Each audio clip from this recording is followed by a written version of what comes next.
Epstein was later held. Michael, welcome back to the program. Tell us about that cell, and what do you make of these revelations that there is a minute missing from the surveillance video, Michael? Well, listen, I spent 7 months on that tier and in those cells. And the first thing I have to say, there's no way you are able to commit suicide. There's just no way. There's no way to hang yourself. There's nothing from the ceiling. There's nothing from the bed. You'd have to be a midget and work really hard to try to hang yourself. And I don't think you can accomplish it at that point.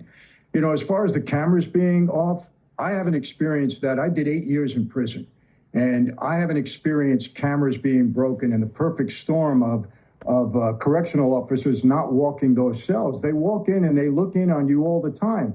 As a matter of fact, sometimes it's embarrassing to go to the toilet because they're walking past you and looking in the cell constantly. So I've said this from day one. I do not believe it was suicide. I can't talk about what happened to him, but I don't believe it was a suicide because you just couldn't physically do it. It would be almost impossible to do it.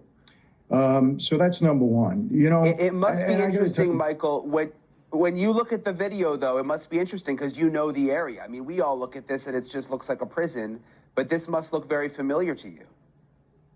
Absolutely. Very familiar. And the fact that a minute is missing, look, everything around this guy, I just did a very deep dive into him, which I'll be releasing on my platform in the next several days. Look, there's no way that this person operated alone. Look, they have the videos. Alan Dershowitz recently said that he saw the client list, but because there's people that he can't, because he's an attorney, he can't, reveal what he saw. But he said he saw the client list. He's demanding that it be released. They could have taken Jeffrey Epstein out of the prison and effectively this whole thing was just staged.